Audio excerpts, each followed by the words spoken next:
রিফাত, এদিকে আয় বাবা। মা দেখো রুটি। হ্যাঁ, নিয়ে আয়। কি মজা করছিস তুই? রিফাত ছিল খুবই দুষ্ট ছেলে। নামাজ পড়ে, রোজা রাখে, কিন্তু একটা সমস্যা ছিল, সে সব সময় দোয়া ভুলে যেত। খাওয়ার আগের দোয়া ভুল, ঘুমানোর আগের দোয়া সেটাও ভুল, আর বাথরুমে যাওয়ার দোয়া ওটা তো কখনোই মনে রাখতে পারতো না। একদিন তার বাবা বললেন, দোয়া ভুলে গেলে শয়তান খুশি হয়। সেই রাতে সে ঠিক করলো আজ থেকে সব দোয়া ঠিকমতো পড়বো। রাতে ঘুমোতে যাওয়ার সময় সে 2 হাত তুলে বলল, হে আল্লাহ, আজ যেন আমি সব দোয়া মনে রাখতে পারি, আর শয়তান যেন ওয়াইফাইটা না পায়। পাশের রুম থেকে তার বাবা শুনে হেসে ফেললেন। পরদিন সকালে নাস্তার সময় রিফাত হঠাৎ চুপ হয়ে গেল। মা বললেন, কি হয়েছে? রিফাত চোখ বন্ধ করে দোয়া পড়ল। বিসমিল্লাহি ওয়া আলা বারাকাতিল্লাহ।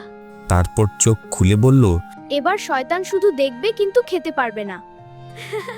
কিন্তু আসল মজাটা হলো পরের দিনের ঘটনায়। সেদিন স্কুলে টিফিন টাইমে রিফাত খুব ক্ষুধার্ত। বন্ধুরা সবাই খাওয়া শুরু করে দিয়েছে। রিফাতও দ্রুত টিফিন বক্স খোলে, কিন্তু তখনই থেমে গেল।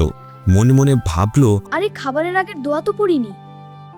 সে দ্রুত চোখ বন্ধ করে দোয়া পড়তে লাগলো। পাশে বসা বন্ধু জিজ্ঞেস করলো, কি রে, খাবি না?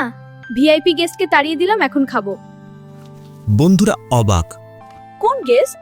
যে দোয়া না পড়লে আমার খাবার চুরি করে খেয়ে ফেলবে।